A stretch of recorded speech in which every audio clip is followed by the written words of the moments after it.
Mr. John Finnemore.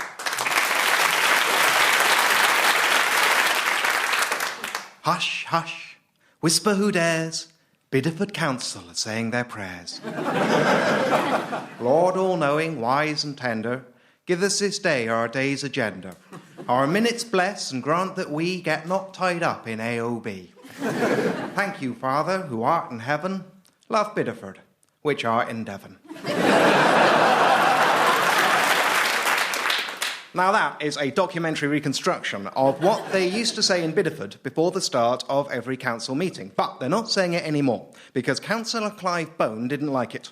All right, Clive Bone, they said, then you don't have to say it. But Clive Bone didn't want anyone to say it. So they all voted on it, and most people wanted the prayers, so the prayers stayed. The whole thing took 10 minutes to settle, and everyone lived happily ever after. Oh, no, hang on. I'm getting it confused with what would have happened in any sane world.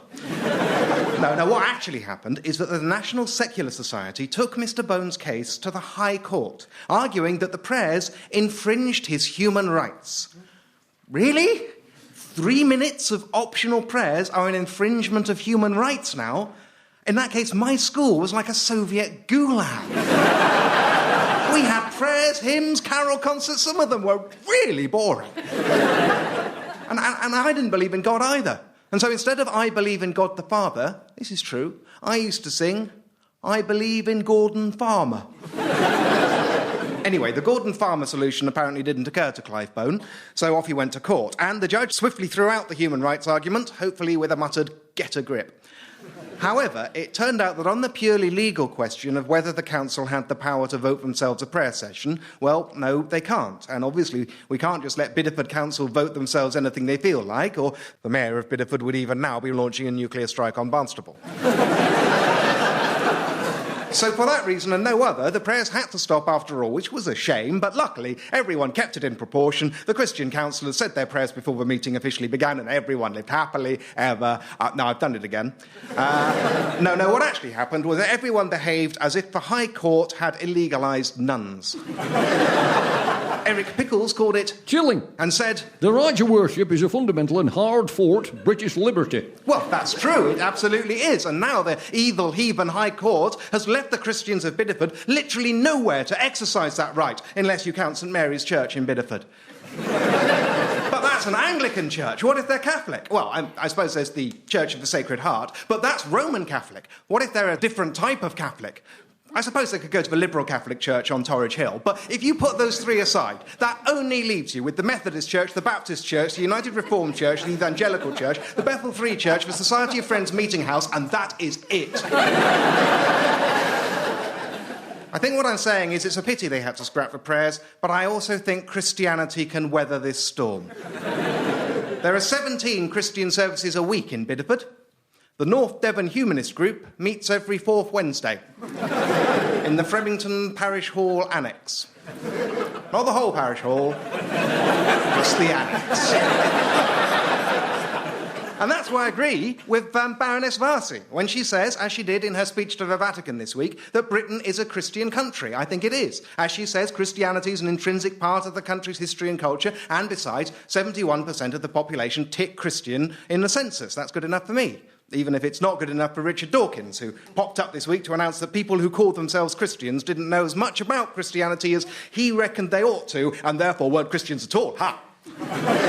Richard Dawkins is a very clever man who's also a bit of an idiot, and the idea that Christians aren't Christians unless they pass a test set by Richard Dawkins seems to me flawed at best. So, I agreed with Baroness Varsi about that, and I also agreed about what she said about interfaith cooperation. I was basically all ready to write off to join the Baroness Varsi fan club when she rather spoiled things by saying that in Britain... we have got to the stage where aggressive secularism is being imposed by stealth. Have we?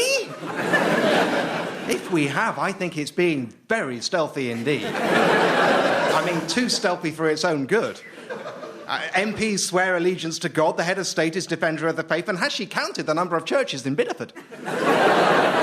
She went on to say that what she called militant secularism demonstrates similar traits to totalitarian regimes, denying people the right to a religious identity. Poor Baroness Varsi. How she struggles under the totalitarian secularist yoke as a religious woman who's been made a baroness and a government minister. How she must yearn for a chance to express her religious identity other than being flown out at the taxpayers' expense to make a speech about it to the Pope. Someone should organise a benefit gig for the poor woman. Baroness Varsi, you're not in the least bit threatened by totalitarian militant secularism, as perhaps one of the bishops, whose religion allows him to vote alongside you in the House of Lords, will explain to you one day, perhaps just after the morning prayers with which both chambers of Parliament begin every day, whether Clive Bone likes it or not. And your situation certainly isn't within a million miles of that of a victim of a totalitarian regime. For instance, Shaka Amar, a British citizen, this week reached 10 years of imprisonment in Guantanamo Bay without charge or trial. Let's see if we can get that sorted out, shall we, before we worry too much about the creeping made-up menace of militant secularism, or indeed about Councillor Clive Bone's human right not to have to listen to Bidford Council saying their prayers. Here endeth the lesson. Thanks be to Gordon Farmer.